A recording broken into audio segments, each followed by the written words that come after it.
ঢাকাই সিনেমার জনপ্রিয় সুপারস্টার শাকিব খানের এবার দরদ মুক্তির ঘোষণা দিয়ে দিলেন আমাদেরকে নির্মাতা অনন্য মামুন। ইন্ডিয়াতে মুক্তি পেতে যাচ্ছে খুবই শীঘ্রই। বাংলাদেশে মুক্তির কথা ছিল, কিন্তু বাংলাদেশের এই পরিস্থিতির কারণে মুক্তি দিতে পারছে না নির্মাতা অনন্য মামুন। দেশের এই অবস্থার মাঝে কিন্তু সিনেমাটা রিলিজ দিতে চাচ্ছে না। সো একের পর এক চমক দিয়ে যাচ্ছে এই শাকিব খান। আপনারা জানেন এই দুইটা সিনেমা দিয়ে এত হিট ধামাকা দিয়েছে আমাদের শাকিব খান, সেটা স্বপ্নও ভাবি নাই এমন হবে।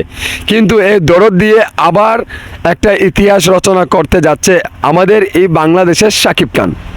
শাকিব খান বলিউডের যাত্রা শুরু করেছে নির্মাতা অনন্য মামুন ভাইয়ের হাত ধরে।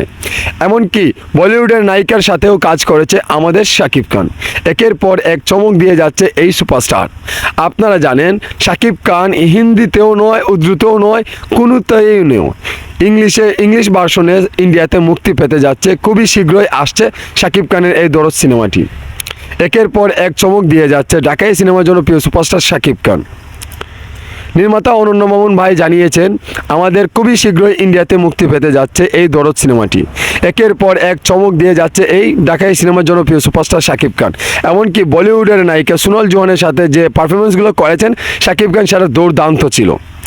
আপনারা জানেন শাকিব খান একের পর এক এত ভালো মানের সিনেমা করে যাচ্ছে এখন থেকে, সেটা বলার বাহিরে। শাকিব খান বলেছে আমার বছরে 10টা-12টা সিনেমা লাগবে না, আমার ভালো একটা সিনেমা দরকার, ইন্টারন্যাশনালভাবে একটি সিনেমা করব, যাতে ভালো হয়, যাতে আমার এই সিনেমাটি পরের জন্মে যারা দেখবে তারা যাতে বলতে পারে এটাই হচ্ছে সিনেমা, এটাই হচ্ছে বাংলার ইতিহাসের একজন শীর্ষ নায়ক শাকিব খান। সো বন্ধুরা, এই যে ইংলিশে শাকিব খানের তুফান সিনেমা, এই যে ইংলিশে শাকিব খানের দরদ সিনেমাটি মুক্তি পেতে যাচ্ছে, আপনাদের কাছে কেমন লাগছে এই বিষয়টি অবশ্যই আপনারা আমার এই কমেন্ট বক্সে জানিয়ে যাবেন। সো বন্ধুরা, ভিডিওটি ভালো লাগলে অবশ্যই লাইক, কমেন্ট, শেয়ার করতে ভুলবেন না। সো ইন্ডিয়াতে খুবই শীঘ্রই মুক্তি পেতে যাচ্ছে শাকিব খানের দরদ সিনেমাটি। ওয়াও!